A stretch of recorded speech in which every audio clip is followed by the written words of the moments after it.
April महिन्यामध्ये आमच्याकडे पनवेल शहर पोलीस स्टेशनला भादवी कलम 115, 120 ब आणि 507(2) अन्वये एक गुन्हा दाखल आहे. आमचे वरिष्ठ पोलीस निरीक्षक नितीन ठाकरे यांना एक माहिती मिळाली होती सप्टेंबर-ऑक्टोबर महिन्यामध्ये की काही लोक जे लॉरेन्स बिश्नोई ग्रुपशी संबंधित आहेत ते पनवेल तालुक्याच्या हद्दीमध्ये या ठिकाणी सलमान खान यांचं फार्म हाऊस आहे त्या ठिकाणी रेकी करून आलेले आहेत आणि त्यांचा ते घातपात करण्याची शक्यता आहे.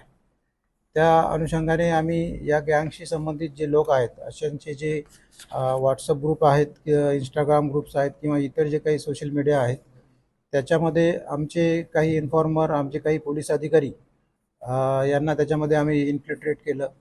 बरेच दिवस हे त्या ग्रुपचे सदस्य म्हणून त्यांनी जी काही माहिती हस्तगत केली आणि त्या माहितीची जेव्हा खातरजमा झाली, खातरजमा झाल्यानंतर आम्ही 24 एप्रिल रोजी हा गुन्हा दाखल केला आणि त्या गुन्ह्याच्या तपासाच्या दरम्यान आम्ही एकूण 4 लोक अरेस्ट केले होते.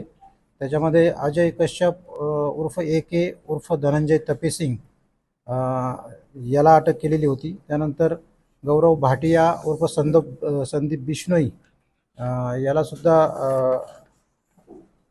गुजरात या ठिकाणावरून अटक करण्यात आली. त्यानंतर वस्पी मोहम्मद उर्फ वसीम चिकना या संभाजीनगर या ठिकाणावरून अटक करण्यात आली आणि झिशान जखनुल हसन उर्फ जावेद खान यास बँगलोर या ठिकाणावरून अटक करण्यात आलेली होती.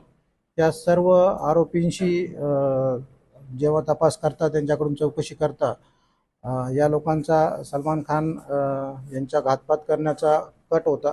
त्या अनुषंगाने ते बऱ्याच दिवसापासून प्रयत्न करत होते आणि बिश्नोई गँगच्या बऱ्याच सदस्यांच्या ते संपर्कात होते. देशातून किंवा परदेशातून सुद्धा त्यांनी शस्त्र जमवण्याचा प्रयत्न केला होता असं सुद्धा याच्यामध्ये लक्षात आलेलं आहे. सलमान खान यांचं पनवेल तालुका या ठिकाणचं जे फार्म हाऊस आहे त्या फार्म हाऊसच्या परिसरामध्ये कोरेगाव या ठिकाणच्या स्टुडिओच्या ठिकाणी किंवा त्यांच्या बांद्रा या ठिकाणच्या निवासस्थानाच्या परिसरात सुद्धा या लोकांनी रेकी केली होती.